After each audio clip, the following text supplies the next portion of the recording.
Cara, a Ucrânia é muito longe, mas ela é muito, muito, muito importante. Você não tem ideia como a Ucrânia é importante para a nossa liberdade, para a nossa vida e para o futuro do mundo.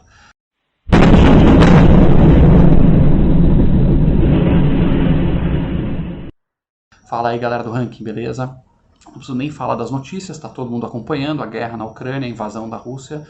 Mas, como uma pessoa que estudou história a vida inteira, e faço alguns paralelos, seria importante a gente tentar voltar um pouco no tempo, porque a verdade é que hoje em dia tem muitas coisas em comum com a Europa nos anos 30.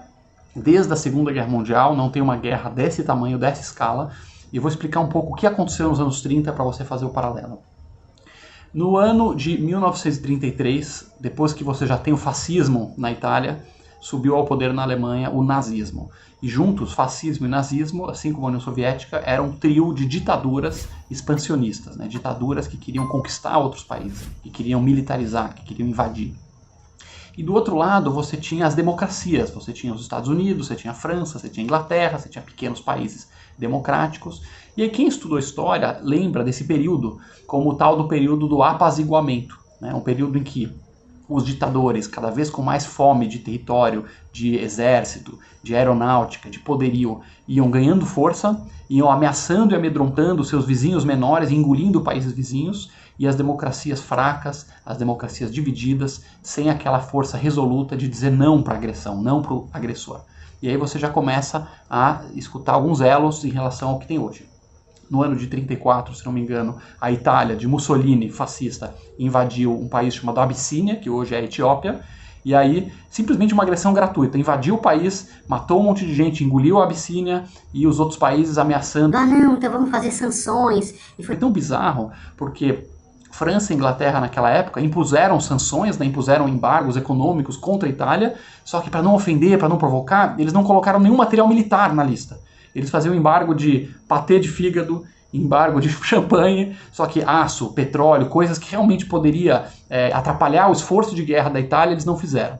Mais à frente você tem Adolf Hitler, que contra as leis do Tratado de Versalhes, aumenta o exército acima dos 100 mil homens que ele podia, começa a construir uma aeronáutica que ele não poderia ter feito, começa a produzir tanques em massa, começa a ameaçar seus vizinhos, invade, né, engole a Áustria, e depois ameaça a Tchecoslováquia, que era outro país vizinho. E aí, olha só que interessante, em 1938, a situação está muito tensa, Adolf Hitler está com seu exército na fronteira com a Tchecoslováquia, e França e Inglaterra precisam chegar a uma conclusão. E naquele momento, vários países queriam a liderança do mundo livre, a liderança da França, a liderança da Inglaterra, dizendo não para Hitler. Então a Tchecoslováquia estava com seu exército na fronteira, era um país pequeno, olha só os paralelos. Um país valente, um país pequeno, a Tchecoslováquia, com seus soldados na fronteira, nas trincheiras, eles tinham uma força aérea razoável. Se os países livres tivessem culhões, ficassem firmes e falassem não para Hitler, ó, se você invadir a Tchecoslováquia, você vai mexer com todo mundo. Até a Rússia estava disposta a enfrentar Hitler naquele ano. Então você tinha uma possibilidade de, demonstrando força, você brecar os ditadores. Que é isso que eles entendem, força bruta. Para brecar a força bruta deles. Mas não, os países se acovardaram, fizeram uma reunião em Munique, a famosa reunião de Munique, com o Chamberlain da Inglaterra, estava Hitler lá, deixaram o pessoal da Tchecoslováquia do lado de fora da sala, não deixaram nem eles entrarem na sala, e na conferência lá eles decidiram que a Tchecoslováquia tinha que entregar um pedaço do seu território para a Alemanha. Quando saíram da conferência, os delegados da República Tcheca, é igual o seguinte, imagina que a Argentina, sei lá, que é o Rio Grande do Sul, e aí é uma conferência de países aí, Estados Unidos, Rússia, Japão, se reúnem numa sala fechada com a Argentina e decidem que o Brasil tem que entregar o Rio Grande do Sul sem a nossa participação. No final, a Tchecoslováquia não ia conseguir lutar sozinha contra a Alemanha, acabou cedendo. No final, Hitler traiu novamente essa promessa, engoliu o país inteiro, invadiu a Tchecoslováquia inteira e logo depois já começou a ameaçar mais um país, que era a Polônia. Nesse momento já não tinha mais jeito de segurar, e aí Hitler invade a Polônia, depois de fazer uma aliança com os comunistas. Comunistas, por um lado, engoliram metade da Polônia, nazistas, por outro, engoliram a outra metade da Polônia. Eles dividiram esse país inocente, que era um país neutro, e começa a Segunda Guerra Mundial, como a gente sabe bem. Então, pessoal, o que tem de paralelo hoje? Nós temos basicamente um país autoritário, uma ditadura, comandada por um chefe de gangue, que é o Putin, há 23 anos, ele é o líder da Rússia.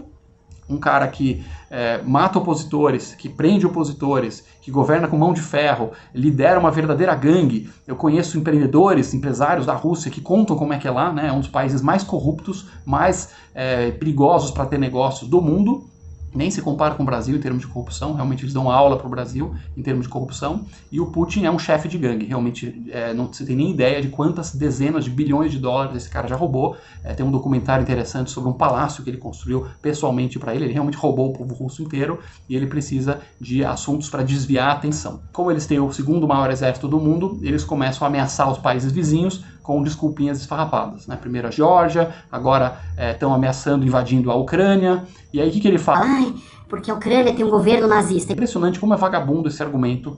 Quando você quer apontar o dedo para alguém e xingar de feio, hoje em dia nazista cola em tudo, né? Então, o governo democrático eleito na Ucrânia, inclusive o presidente da Ucrânia é judeu, os avós dele foram presos na guerra, ele teve parentes mortos pelos nazistas, mas acusam ele de ser nazista, né? Quer dizer, qualquer coisa vale para criar uma narrativa meio vagabunda para justificar o agressor.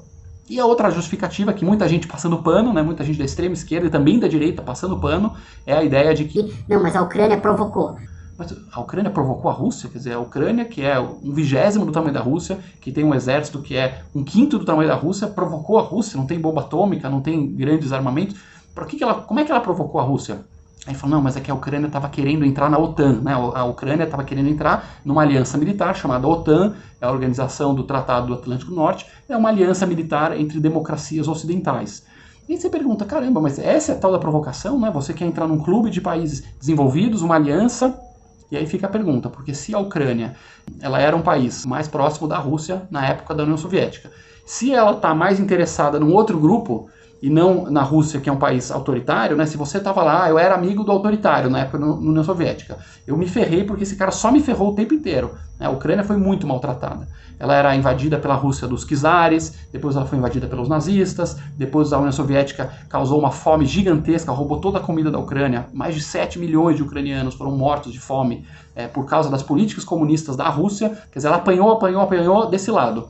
E aí ela busca se aproximar de um outro grupo de países que são desenvolvidos. Então, a culpa é dela por querer uma amizade melhor, por querer estar num grupo melhor. Isso é um ato de guerra a ponto de você ser invadido, porque você está querendo fazer uma aliança, que você está se aproximando da Europa Ocidental? De forma alguma.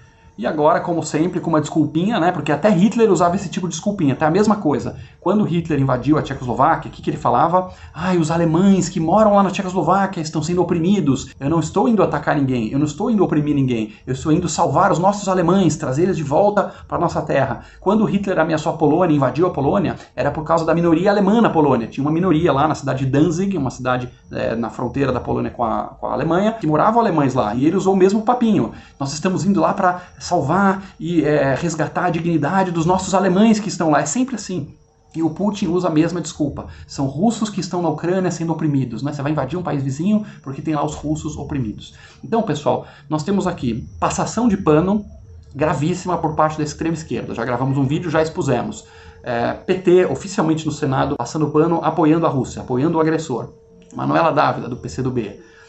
Venezuela, apoiando a Rússia. Nós temos na direita também, tem gente passando pano. Cadê o governo brasileiro criticando de forma claríssima, inequívoca? Tá? Existe um agressor, existe um agredido. Ponto final. Putin, ditador, agressor, a Ucrânia é o país que está sendo invadido. Por que isso é problema teu? Por que isso é problema meu? Porque no mundo existe a democracia ela está sempre em paz, não existe guerra entre duas democracias. Pode pesquisar aí, pode procurar no seu livro de história. Nunca duas democracias foram a guerra na história, não existe. É sempre um ditador contra ditador ou ditador contra a democracia. Existe o lado da democracia e existe gangster, existem ditadores que gostam de fazer a guerra, de militarismo, de se armar para desviar a atenção do seu povo, ganhar força e ganhar fama. E a gente tem um caminho aqui como civilização. Felizmente, desde o final da Segunda Guerra Mundial, o número de conflitos abertos, armados entre dois países diminuiu muito. A guerra praticamente desapareceu, ela ainda tem aqui uma guerra civil, em alguns cantos do mundo tem, mas a intensidade dela, o número de mortos é muito menor e não são guerras entre dois países fortemente armados. São guerras diferentes. E mesmo assim o número de mortos é muito menor, por exemplo, do que morte por obesidade, morte em acidente de trânsito. Então isso é uma coisa boa, Só que isso está ameaçado. Porque até então você tinha as grandes democracias lideradas pelos Estados Unidos, com apoio de Inglaterra e França e outros, com a maior parte do poder, e organismos fortes que diziam não para os agressores, ameaçando e assustando o agressor. E hoje isso está ruindo por terra.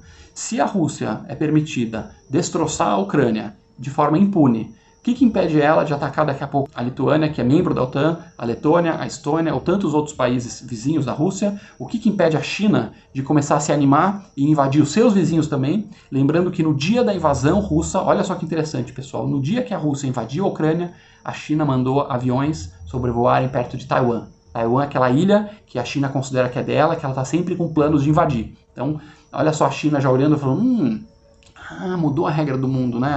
A regra anterior era guerra, você vai enfrentar uma coalizão unificada do mundo livre. Agora é outra regra, agora a regra é a regra do mais forte, lei da selva. Você invade, engole seus vizinhos, quem tiver mais míssil, quem tiver mais tanque, ganha. Essa é a questão que está em jogo hoje. Qual vai ser o modelo das relações internacionais daqui para frente? Vai ser uma relação baseada em tratados, em paz, em democracias armadas e fortes, dizendo não para os ditadores, e aqui não estou dizendo que os Estados Unidos tinha que invadir lá a Rússia ou entrar militarmente, mas sim, no mínimo, sanções gravíssimas, bloqueio econômico, embargo, cortar completamente embarques e saídas, o cerco econômico da Rússia e forçar o Putin a retirar suas tropas e também forçar o povo russo a reclamar do seu líder, gangster, corrupto, autoritário. Muito sangue, muito sofrimento, muitas bombas já se passaram para a gente aprender essa lição. A lição é de que as democracias têm que estar unidas, firmes, bem armadas e num fronte unificado, dizendo não para os autoritários. Essa é a única forma de garantir que o mundo continue seguro e que as guerras continuem sendo um fenômeno cada vez mais raro.